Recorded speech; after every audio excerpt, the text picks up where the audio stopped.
So hello everyone, this is Devanku Chakraborty, currently second year MBBS student from RG Kar Medical College Kolkata. इस video में मैं तुम्हारे साथ एक शेयर करने वाला हूँ जो मेरे पास रिसेंटली एक लड़के का डाउट आया था।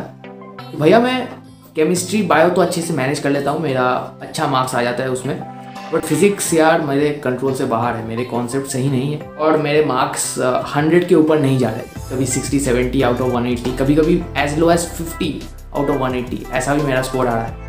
मतलब फिज़िक्स में मुझे कुछ समझ में नहीं आता, मेरा इंटरेस्ट नहीं आता।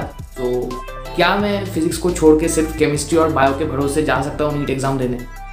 क्या कुछ ऐसा मैं इक्वेशन कर लूँ कि फिज़िक्स में सिर्फ इतना नंबर लाने से और बाकी मैं इन दोनों में मैनेज कर लूँगा तो क्या मेरा सिलेक्शन पक्का हो जाए? देखो आंसर है नहीं होगा। अभी जिस तरीके से कट ऑफ इंक्रीज़ हो रहा है, अगर तुम जनरल कैटेगरी के स्टूडेंट हो तो तीनों में तुमको एफिशिएंट होना है। फिजिक्स केमिस्ट्री बायोलॉजी तीनों सब्जेक्ट में तुमको इक्वली एफिशिएंट होना है। क्योंकि देखो फॉर एग्जांपल अगर मैं पकड़ लूँ कि फिजिक्स में तुम्हारे 50 आ रहे हैं आउट ऑफ 180 50, तुम अगर केमिस्ट्री और बायो में फुल मार्क्स भी लगा लो तो भी तुम्हारा टोटल आएगा 590। 50 प्लस 180 230, उसके बाद 360, 590 आया। और 590 is lower than the all India cut off. तुम हिसाब लगा के देख सकते हो, मतलब first round all India cut of.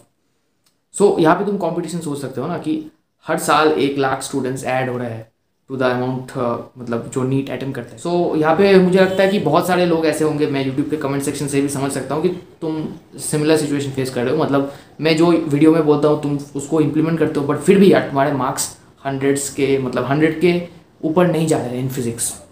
तो इस चीज़ के लिए अभी तुम क्या कर सकते हो? अभी तो बहुत कम टाइम बचा है, तो इस टाइम में मेरा एक ही सजेशन रहेगा, प्रीवियस ईयर क्वेश्चंस 2013 के बाद से जो भी है उन सारे क्वेश्चंस को जाके सॉल्व करो। इस केमिस्ट्री बायोलॉजी तीनों सब्जेक्ट के लिए तो करना है। तो अभी मैं फिजिक्स का बात कर रहा हूँ क्योंकि तुम्हारा फिजिक्स अगर वीक है सो फिजिक्स के सारे previous year questions on tips होने चाहिए कि प्रीवियस ईयर के जो कॉन्सेप्ट्स है ना उन्हीं में से क्वेश्चंस रिपीट होते हैं, उन्हीं में से क्वेश्चंस को फिर से पिक किया जाता है। तो इस टाइम पे प्रीवियस ईयर क्वेश्चन पे तुम ज़्यादा से ज़्यादा फोकस करो और ऐसे मत सॉल्व करो कि तुमने एक बार एक प्रीवियस ईयर पेपर को अटेम्प्ट कर लिया उसके बाद छोड़ दिया। चीज़ कुछ इस तरीके से होगा, मैं तुमको बताता हूँ, मैंने ये खुद भी फील किया है। तुमने एक क्वेश्चन को सॉल्व किया प्रीवियस ईयर में, तुम्हारा गलत हो गया, एक हफ्ते बाद तुमने सेम क्वेश्चन को फिर से देखा, फिर से सॉल्व किया, फिर से गलत हो जाएगा।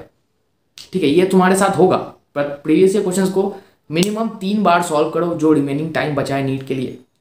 उससे तुम्हारा कॉन्फिडेंस भी बूस्टअप होगा, प्लस तुम्हारा प्रैक्टिस भी हो जाएगा और उस कॉन्सेप्ट का टाइप जो तुमने उस प्रीवियस ईयर से देख लिया उसका सिमिलर कॉन्सेप्ट अगर पेपर में आ गया तो उसको भी तुम सही करके आ पाओगे।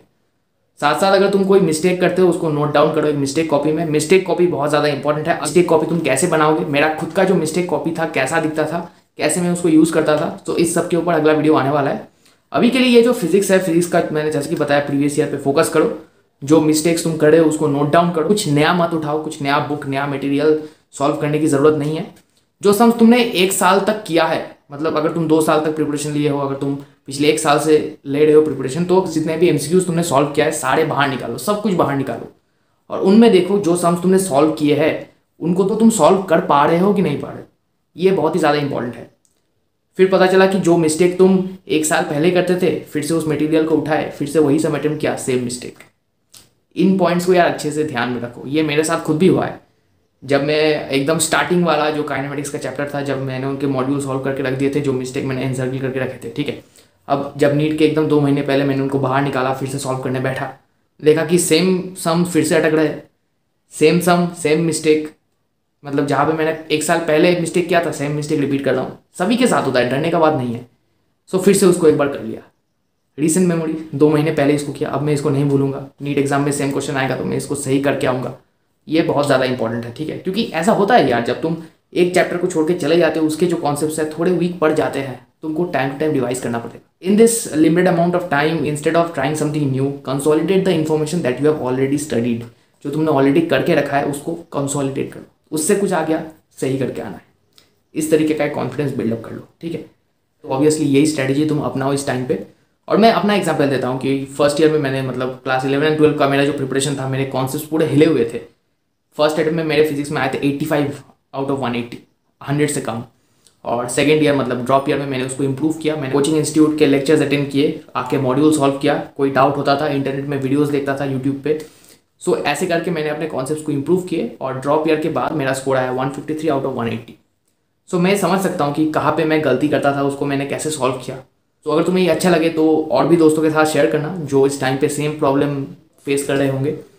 सो बस यार आज के लिए यही तक, मिलता हूँ बहुत जल्दी अगले वीडियो में, तब तक के लिए गुड बाय।